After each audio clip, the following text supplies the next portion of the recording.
The U.S. housing market feels stuck.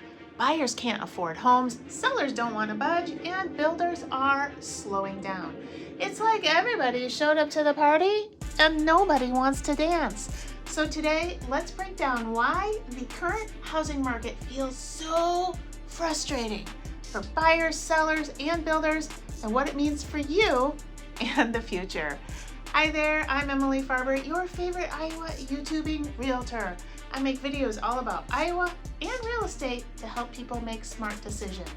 I spend most of my time helping folks buy and sell right here in the greater Iowa City area, but today I'm zooming out and we're going to talk about what's happening across the national housing market. Spoiler alert, it's frustrating everywhere. Everybody's unhappy for their own reasons. And a recent Realtor.com article, well, they said it best when they called it out as real estate's cruel summer. It's a cruel summer. We're trapped in an affordability double whammy. Who's unhappy? Well, everybody, but especially buyers. Here's the hard truth. Buying a home today costs over $1,200 more per month than it did in 2019. That's with the same kind of house, the same 20% down payment, just with much higher prices and higher interest rates piled on the back of buyers. The U.S. housing market got here in two painful stages. First, prices soared during the pandemic, then interest rates shot up. Even though prices have softened a little bit in some hot markets like Austin, those high mortgage rates have erased any savings. A $4,000 dip in prices sounds nice until you realize that the rising rates have added hundreds more per month to your payment. Why does it matter? Because buyers are stuck on the sidelines. More homes are on the market, but affordability hasn't really improved. Any good news? Well, rate cuts may be on the horizon. And for renters, rent growth has cooled. But for now, affordability remains the number one roadblock. Here in Iowa, the story is a little different. Our prices did not skyrocket as dramatically as some boomtowns, but our affordability still stings. A slightly lower sticker price doesn't matter much if your monthly payment balloons up because of those interest rates. Any silver linings here? Well, rate cuts could be coming and rent growth has cooled off. For now, though, affordability is the wall that keeps buyers on the outside looking in. The Nile, it's not just a river. Sellers, you're in denial.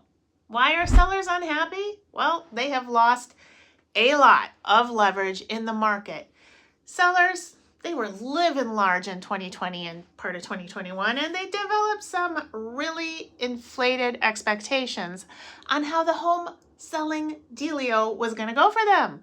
But now, inventory is up, homes are sitting longer, price cuts are common, and buyers are scarce. But instead of adjusting their expectations, many sellers are just pulling their listings off the market altogether.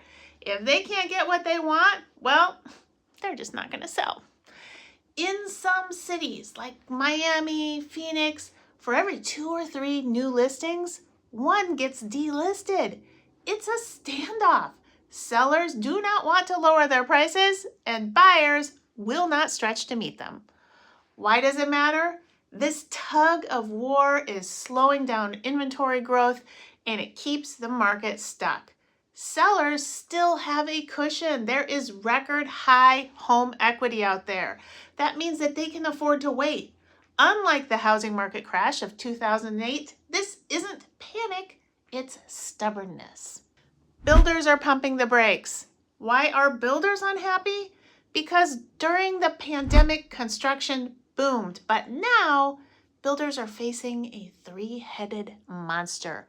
They have weak buyer demand, they have high financing costs, and they are getting punished by tariffs pushing up those material prices.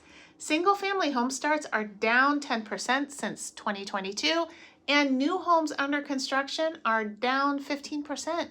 Builders are even stockpiling homes that have sold but are not yet started while they wait for conditions to improve.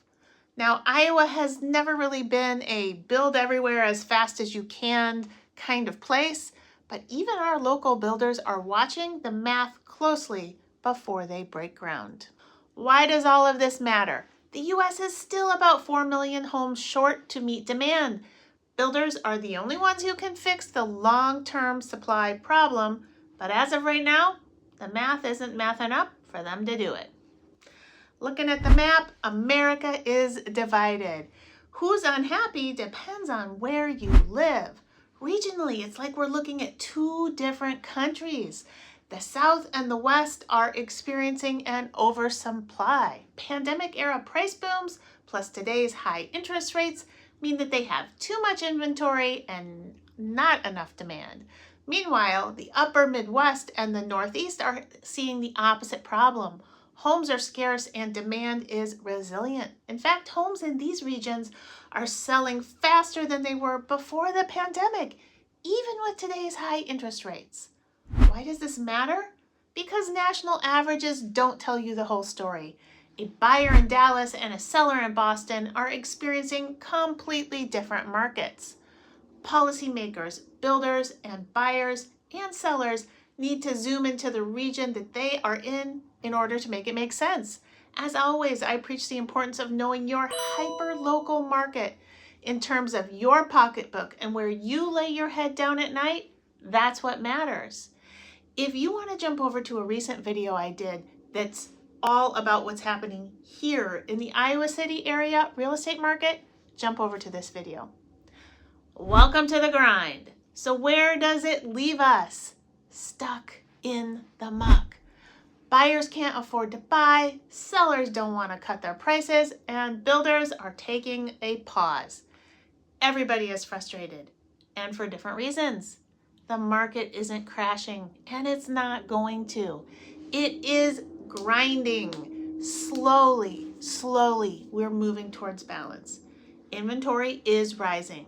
Rate cuts may help buyers if they don't cause buyers to flood the market again, and sellers will eventually adjust their expectations. Builders will build again. It's not fun out here right now, and it's not changing fast. But compared to a sudden crash, this slow motion grind is the safer, healthier path forward for the U.S. housing market. I want to hear your thoughts about the housing market. Leave me a comment down below.